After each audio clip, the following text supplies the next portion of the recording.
एक medical store में आपने दवाओं को रखने के दो प्रकार के कंटेनर्स देखे होंगे। कंटेनर्स का मतलब जिस चीज में आप दवा रखते हैं। पहला आपने देखा होगा कागज के वो डिब्बे और दूसरा आपने देखा होगा प्लास्टिक्स के डिब्बे।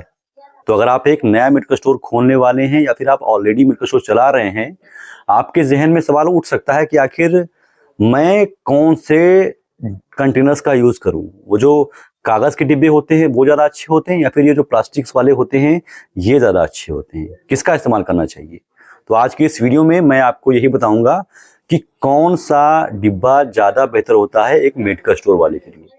देखिए, अगर इस सवाल का मैं आपको ऑनेस्टी से जवाब दूं तो कोई भी चीज सही या कोई भी चीज गलत नहीं होती।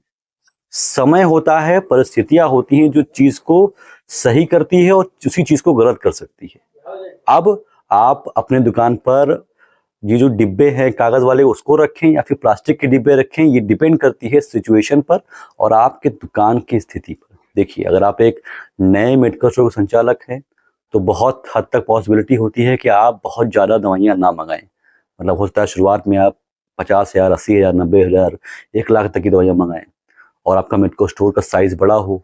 तो आपको ऐसी स्थिति में कोशिश करनी चाहिए कि आप ये जो कागज़ के डिब्बे होते हैं इनका इस्तेमाल कीजिए, क्योंकि कागज़ के डिब्बे क्या होते हैं, ये थोड़ा सा आकार ज़्यादा लेते हैं, स्थान ज़्यादा लेते हैं, जिससे आपकी दुकान जो होती है वो भरी भरी लगती है। तो अगर आपने नया मेडिकल स्टोर शुरू किया है, आपने दवाइयाँ कम मंगाई हैं, तो भी ये डिब्बे क्या करते हैं, वो स्थान को भर देते हैं, जिससे सामने वाले कस्टमर को लगता है कि इनके पास दवाइयाँ काफ़ी ज़्यादा हैं। अब आपके पास स्थिति आपकी वास्तविक क्या है, इससे फ़र्क नहीं पड़ता है, फ़र्क पड़ता है कि सामने वाला कस्टमर आपके बारे में, आपके स्टॉक के बारे में क्या सोच रहा है। अगर आपके पास स्टॉक कम भी है, लेकिन आपके कस्टमर को लग रहा है कि इसके पास स्टॉक ज़्यादा है, तो ये बहुत अच्छी बात है। इससे अच्छी बात और कुछ हो ही नहीं सकती है। तो अगर आपके पास दवाइयाँ कम हैं, अगर आपके पास स्टॉक कम है, तो आपको अपने दुकान को भरने के लिए जो कागज़ वाले डिब्बे होते हैं उनका इस्तेमाल करना चाहिए। क्योंकि मान के चलिए आपके पास एक डिब्बा है कागज़ का जिसमें लिखा हुआ है ज़ीरोडाल पी, तो चाहे आपके पास ज़ीरोडाल पी की 2 स्ट्रिप हो, 3 स्ट्रिप हो, तो भी आप उस डिब्बे में रख सकते हैं। वो जगह उतना ही घेरेगी जितना 10 स्ट्रिप में घेरती है। आपके पास बीकासूल है, बीकासूल का डिब्बा इतना बड़ा होता है, अगर आपके पास 2 ही 3 स्ट्रिप है तो भी आप उसमें डाल दीजिए, जगह वो उतना ही घेरेगी जितना वो पूरे बॉक्स में घेरती है। इससे क्या होगा कि सामने कस्टमर को लगेगा कि यार ये इसके पास स्टॉक बहुत ज़्यादा है और आपका काम भी हो जाएगा। आपके पास दवा कम है तो भी आपका ये जो है काम निकाल देगा। तो अगर आपके पास स्टॉक कम है, अपने मेडिकल स्टोर खोला है आपने, तो शुरुआत में आप कोशिश कीजिए कि कागज़ के डिब्बों को रखिए, ये आपका स्थान घेरेगा और आपका काम निकाल देगा। लेकिन अगर आपके पास स्टॉक बहुत ज़्यादा है, आपने 4 लाख 5 लाख की दवा मंगा ली है और आपके पास उसको रखने के लिए जगह कम है, तो आप ऐसे में प्लास्टिक का डिब्बे का इस्तेमाल करें, क्योंकि उसमें आप एक डिब्बे में कम से कम 3 या 4 जो है प्रकार की दवाइयाँ रख सकते हैं। आप लिख सकते हैं कि इसमें ज़ीरोडाल पी भी रखा है, ज़ीरोडाल एसपी भी रखा है, ज़ीरोडाल एमआर भी रखा है, ज़ीरोडाल टीएच4 भी रखा है और एक डिब्बे में आप आराम से जो है रबड़ लगा करके 4 या 5 दवाइयाँ भी रख सकते हैं। तो सिंपल सा जवाब इसका ये है कि अगर आप एक नए मेडिकल स्टोर आपने खोला है और आपके पास दवाइयाँ कम हैं, तो अपनी इस कमी को छुपाने के लिए आप शुरुआती फेज़ में डिब्बे का इस्तेमाल कर सकते हैं। और अगर आपके पास दवाइयाँ बहुत ज़्यादा मंगाई हैं आपने, आपके पास रखने की जगह कम है, तो आप ऐसी स्थिति में प्लास्टिक के डिब्बे का इस्तेमाल करें। प्लास्टिक के डिब्बे थोड़ा महंगे भी आते हैं, लेकिन थोड़ा-सा सेफ्टी पर्पज़ से वो ज़्यादा अच्छे होते हैं, क्योंकि उसमें डस्ट नहीं जाएगा, दिक्कतें नहीं होंगी। लेकिन कुल मिलाकर के इसका जवाब इतना सा है, सिंपल सा जवाब है कि अगर आपके पास स्टॉक की कमी है, तो आप जो है कागज़ के डिब्बे का इस्तेमाल करें। क्योंकि अगर आपके पास 3-4 स्ट्रिप भी है और आपके पास एक बड़ा सा डिब्बा है, आप उसमें रखेंगे, कोई नहीं देखेगा खोल के आपके पास 3 स्ट्रिप है कि ज़्यादा स्ट्रिप है और आपका आगे रखा रहेगा तो जगह भी घेरेगा और दुकान आपकी भरी-भरी सी दिखाई देगी।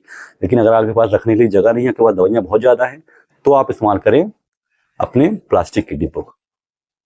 ये कुछ ऐसी चीज़ें हैं जो फील्ड में उतरने के बाद में ही समझ में आती हैं। एक्सपीरियंस के आधार पर आदमी इसको समझना शुरू करता है। तो जो चीज़ें मैंने समझी हैं, सीखी हैं, वो चीज़ें मैं अपने ऑडियंस तक पहुँचाने का प्रयास रेगुलरली कर रहा हूँ।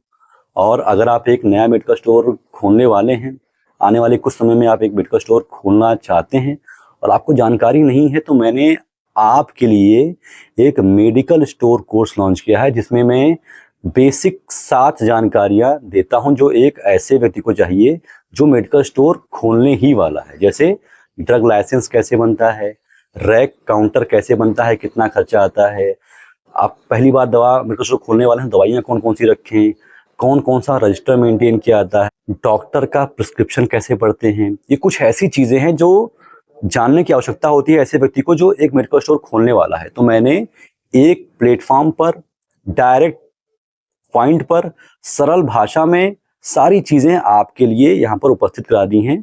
इसका नाम सिर्फ मैंने 99 रुपये रखा है।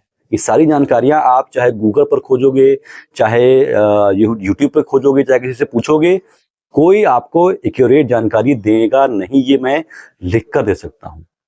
तो एनर्जी वेस्ट करने का क्या फ़ायदा? अगर आपको मेडिकल स्टोर खोलना है तो आप ये कोर्स मात्र 99 रुपये में परचेज़ कीजिए। आपको वो सारी जानकारियाँ एक प्लेटफॉर्म पर आसान तरीके से मिल जाएंगी। फिलहाल इस वीडियो में तो बस इतना ही। आशा करता हूँ कि वीडियो आपको अच्छी लगी हो। वीडियो अच्छी लगी तो लाइक कर दीजिए। ऐसी वीडियो और देखना चाहते हैं तो इस चैनल को सब्सक्राइब भी कर दीजिएगा। फिलहाल अभी तक मेरे साथ इतने धैर्य से बने रहने के लिए आप सभी का बहुत बहुत शुक्रिया।